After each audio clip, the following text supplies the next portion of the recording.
तो वही लखनऊ में प्रदेश स्तरीय कार्यशाला का आयोजन किया गया। कार्यशाला में सीएम योगी की ओर से संबोधित किया जा रहा है। वल्लभ भाई पटेल की जयंती पर इस कार्यशाला का आयोजन किया जा रहा है। सीएम योगी क्या कुछ कह रहे हैं, आपको सुनवाते हैं। लेकिन इसके पीछे का जो उनकी दुरभिसंधि थी वह यह थी कि भारत एक न रहे, क्योंकि अगर भारत एक रहेगा तो भारत दुनिया की एक बड़ी ताकत बहुत जल्दी बनेगा।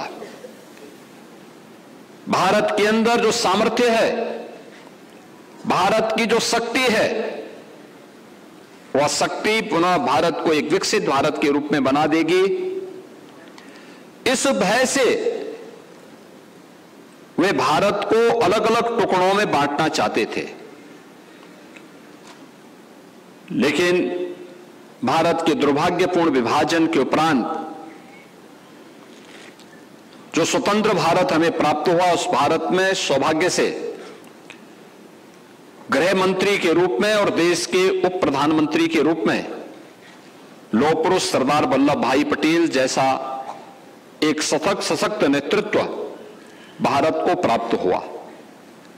और उन्होंने उस समय अपनी सूझबूझ से भारत के अंदर 563 देशी रियासतों को भारत गणराज्य का हिस्सा बना करके भारत की एकता को मजबूती प्रदान किया। उस समय की 2 रियासतें, गुजरात राज्य की जूनागढ़ और उस समय के आंध्र प्रदेश के हैदराबाद, ये 2 रियासतें ऐसी थी जो भारत गणराज्य में शामिल होने में आनाकानी कर रही थी। उनको भी उन्होंने बड़ी चतुराई के साथ, बड़ी सूझबूझ के साथ एक रक्तहीन क्रांति के माध्यम से भारत गणराज्य का हिस्सा बनाया।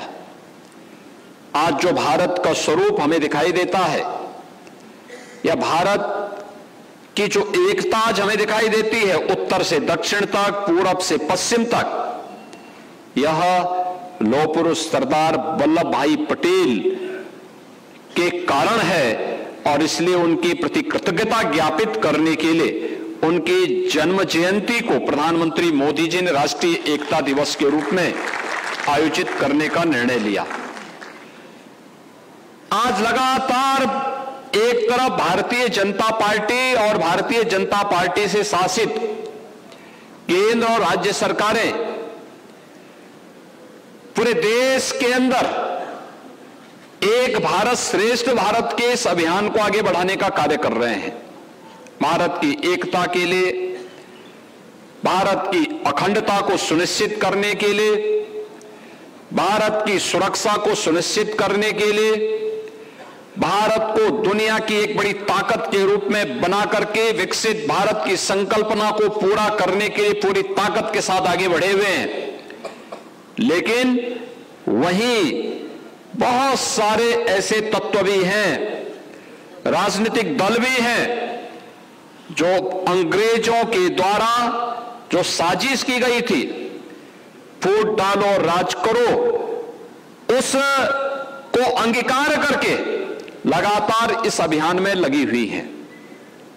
आप देख रहे होंगे, कांग्रेस हो, समाजवादी पार्टी हो, या इंडी गठबंधन से जुड़े हुए जितने भी दल हैं, वे अपने अपने राज्यों में लगातार इस प्रकार के कार्य को कर रहे हैं। जाति विद्वेष के आधार पर समाज को लड़ डालना, सोशल मीडिया अकाउंट पर फेक प्लेटफॉर्म पर फेक अकाउंट बना करके आपस में जातीय द्वंद्व को खड़ा करने की साजिश करना,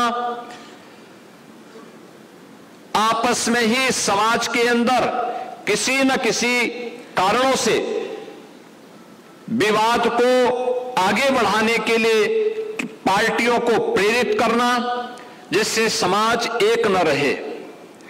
और उस साजिश में जब इंडी गठबंधन और उनसे जुड़े हुए राजनीतिक दल और उनके लोग जब इस साजिश में स्वयं संलिप्त हों, उन स्थितियों में देश के सबसे बड़े राजनीतिक दल के रूप में भारतीय जनता पार्टी को और केंद्र और राज्य सरकार की जिम्मेदारी बनती है कि इनकी साजिश से समाज को अवगत कराते हुए हम भी पूरे सामाजिक एकता को मजबूती बनाए रखने के लिए अपने कार्यक्रम को मजबूती के साथ आगे बढ़ाएं।